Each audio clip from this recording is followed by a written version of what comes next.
Okay, so for this next video, our lesson is revaluation method. So, the revaluation method that I will emphasize here is revaluation method in admission of a new partner. So, since we haven't discussed yet the retirement of the partners, so ibig sabihin, hindi ko muna gagalawin yung revaluation for that particular problem, okay?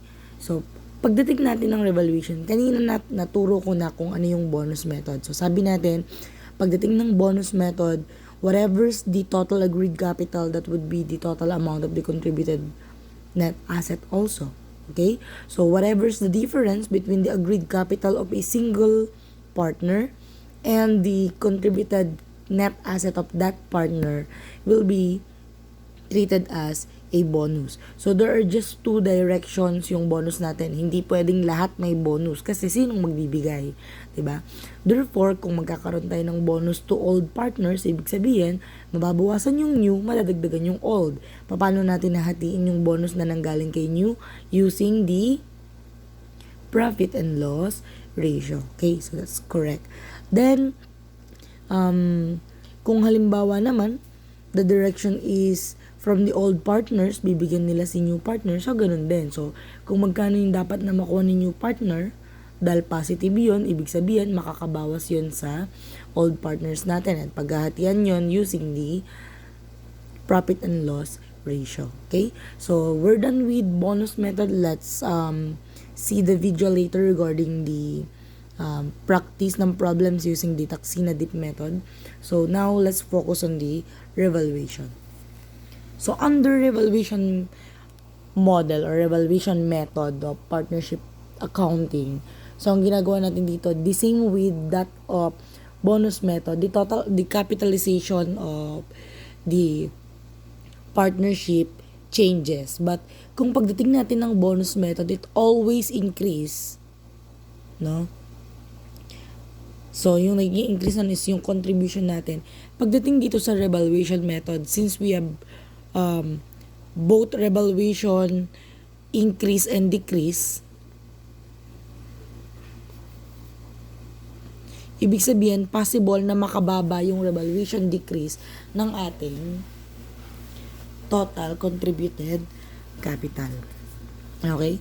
But the same, the capital to be contributed by the new partner will of course increase it. Pero ang point ko lang dito is, unlike bonus na kung magkano yung capital contribution ni new partner, yun na rin yung increase. Pagdating dito sa revaluation method, whatever's the capital contribution will increase, and then there is another thing that will take effect, which is yung revaluation of asset. So pagdating ng revaluation of asset, it will either increase further the capitalization or maybe it will decrease the capitalization kung halimbawa pababa naman yung revaluation of asset natin, and we call that negative asset revaluation. So before we go that direction, so let's see other notes when it comes to revaluation method. So the capital contribution of a new partner here is equal to the capital credit of that new partner.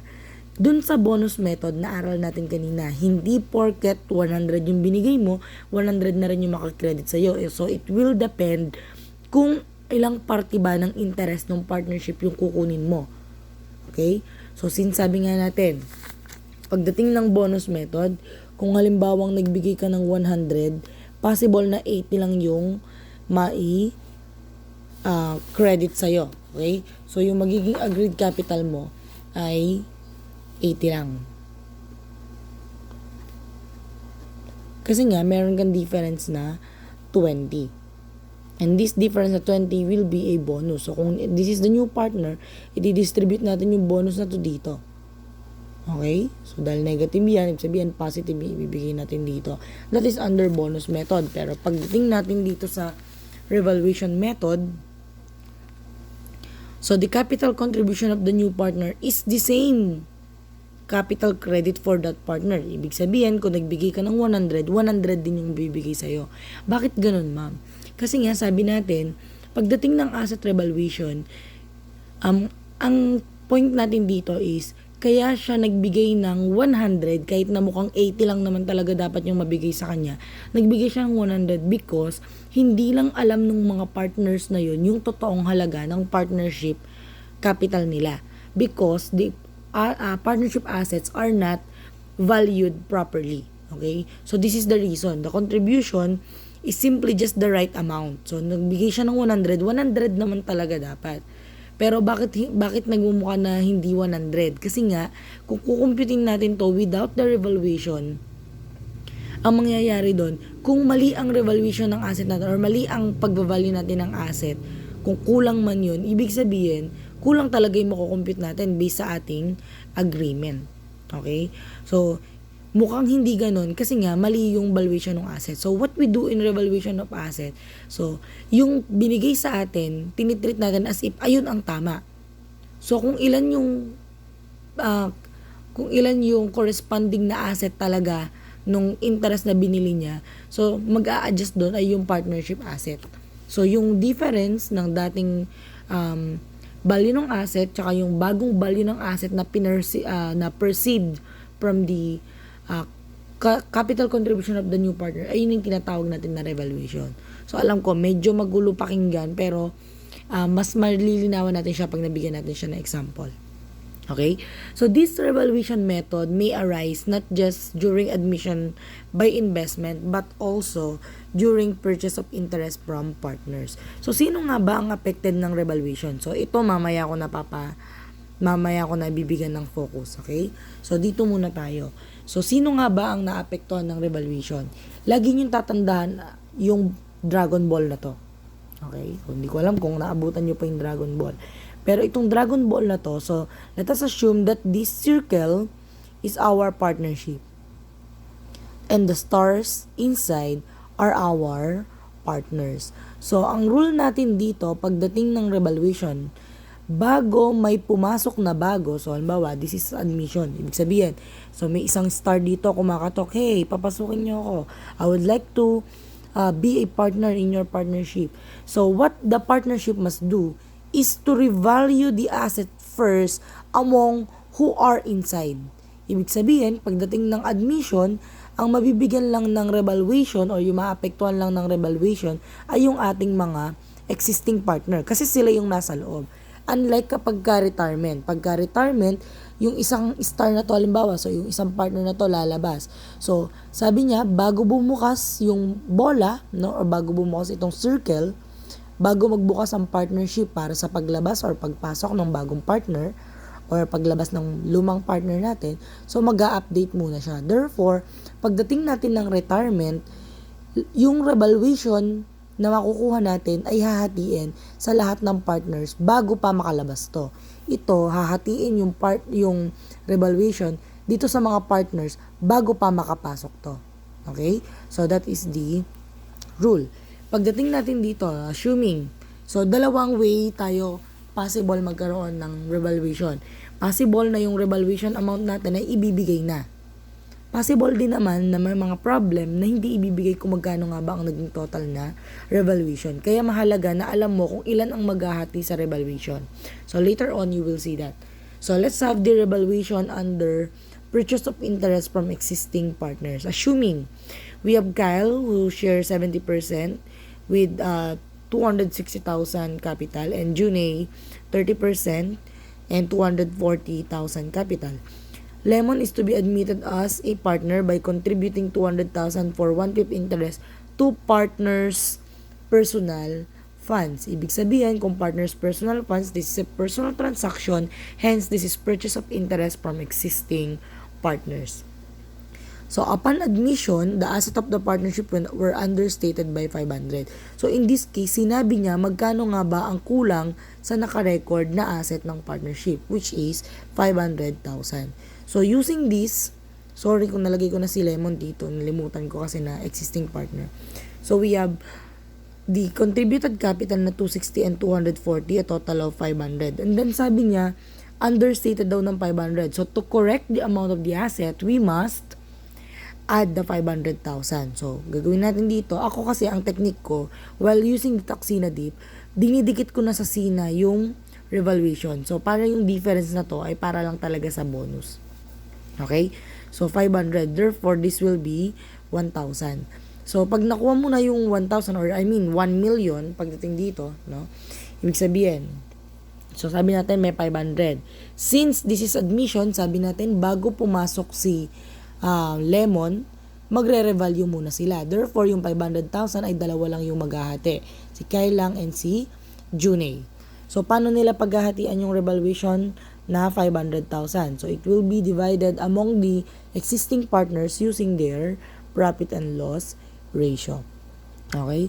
So, this will be 500 times 70%, that is 350. And 500 times 30%, that is 150. So, the total agreed capital, the capital credit for, or agreed capital for Kyle is 610, which is 260 plus 350, and 390 for Juney, which is 240 plus 150. So, meron na silang 1 million. So, paano ngayon nakapasok si Lemon? So, ito nga yung 1 million, no? So, ayan na ngayon yung magiging capital nilang dalawa. So, Kyle will have 610 and Juney will have 390. So, nagbayad sa kanila si Lemon ng 200,000 pero bilang partnership accountant, uulitin ko, wala tayong pakialam kung sobra man o kulang man yung binayad ni Lemon. Ang mahalaga sa atin, maibigay natin yung interest na para sa kanya. So since binili niya yung 1/5 interest ng partners, sabihin, kailangan magbigay ng tig 1/5 nitong dalawang ito. Okay? So ibig sabihin, we have 610 times 1/5. So, kunin lang natin ang ating calculator na mahiwaga. So, we have 610 divided by 5. 610 divided by 5. So, that is 122. And 390. Okay. 390 divided by 5. So, that is 78. For a total of 200,000. So, ibig sabihin, yung 200,000 na yan ay makukuha ni Lemon. Kasi ito nga din yung binayaran niya. Bakit ma'am walang bonus? Kasi nga sabi natin, kung revaluation method alone ang gagamitin natin, yung binayad niyang 200 ay talagang 200 naman talaga ang totoong katapat. At hindi yung mukha na 260 plus 240 which is 500 times 1/5. So, that's 100. So, mukhang 100 lang. Kasi nga, sabi natin, kaya pala nagmukha 100 dahil kulang pala ng 500,000 yung asset. So, kung itatama na natin yung amount ng net asset natin, which is 1 million, so 200,000, tama lang pala talaga yung binayad niya. So, that is revaluation method. So, paano yung magiging entry natin dito? So, binigay ni Kyle yung 122 and ni Juney yung 78 dahil binayaran naman sila personally ni Lemon. So, the entry would be debit to K capital 122, debit to J capital 78, and credit L capital para ma-establish na natin yan for 200,000. So, to record the revaluation pala muna, dapat pala it must go first, no? So, debit lang natin yung assets. So, kung anong asset man, diyan hindi naman sinabi. So, assets, 500,000. And then, credit, K capital. Magkano yung nabigay natin sa kanya? 350. And J capital, 150. So, to record the investments, eto na siya. So, magkano na ngayon ng magiging capital balances nila? So, Kyle will have 610 minus 122. That is 488. Then for Juney, meron tayong 390 minus 78. So that is 312. And si Lemon ay magkakaroon ng 200. So when you combine that, that is a total of 1 million. So yun ay kung binigay yung 500,000 na asset revaluation. What if it was not given? Anyway, kung hindi man siya given, pwede naman natin siyang makompute. Paano? So, magkano nga ba yung binibigay ni Lemon? We have 200. Sabi natin, eto ang tama. So, divided by 5 or divided by 1/5, ibig sabihin ko, so makukuha natin ay 1 million. Ibig sabihin, kung talagang tama itong 200,000 na binibigay niya at ito talaga ang halaga ng totoong investment na binibili niya without the knowledge of the old partners, ang dapat talaga na maging agreed capital ay 1 million. Ito ang tama. Pero since 500 lang ang meron sila dati, ito 'yon, no? So ito lang ang contributed net asset. So minus 500,000. Therefore, may kulang yung contributed net asset natin ng 500,000, and that is the amount of the revaluation. Okay? So ito 'yan. Okay? So let's go to another example. Kung halimbawa naman the revaluation happened not when there is a purchase of interest from existing partners, but when there is admission by investment. Okay? So you may look at your book, problem number 12, item number 2, kasi yun lang isang revaluation na nakita ko dyan, na solong revaluation, hindi revaluation with bonus. So we have Mag and Mer. Mag has 550,000, while Mer has 350,000 capital. Okay? So SP is to be admitted for 140,000 with 1/8 interest in the partnership. So since there is 1/8 interest in the partnership, ibig sabihin, siya yung magbibigay talaga. So let's do the taxinomy for these three partners. Okay? So the contributed net asset of Mag is 550, former is 350.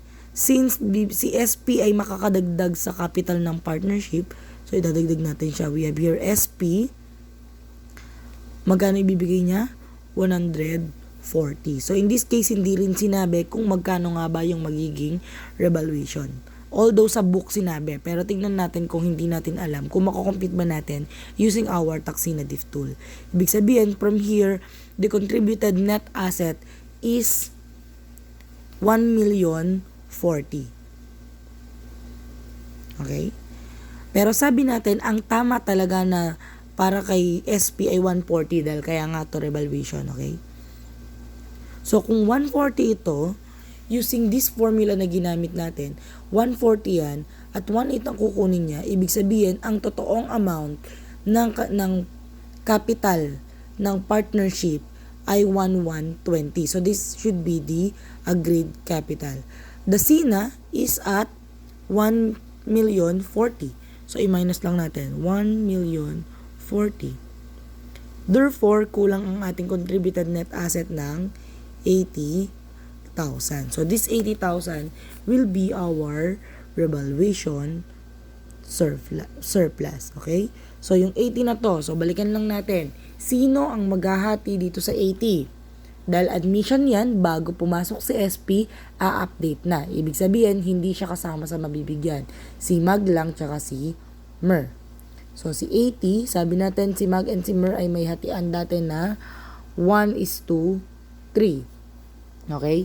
So, sabihin, ito ay magiging plus 20 at ito naman ay magiging plus 60. Okay? So, this will be 570 here. Then, 350 plus 300 plus 60 is magkano? 410. Okay? So, 570 plus 410 plus 140. Since 0 ito, matik kasi ito, 0 na. Kasi di ba kung gagalaw ang new, kung may difference sa new, dapat may difference sa old. Since walang difference sa new, walang difference sa old. So, ito na yung magiging revaluation surplus natin. So, 570 plus 410 plus 140, this is also 1,120. So, check lang natin. 1,120 times 1/8 na binili ni SP. Okay? Ibig sabihin na makakakuha talaga siya ng 140, which is equal dun sa binayad niyang 140. Okay? So, that is revaluation by admission by investment. Thank you.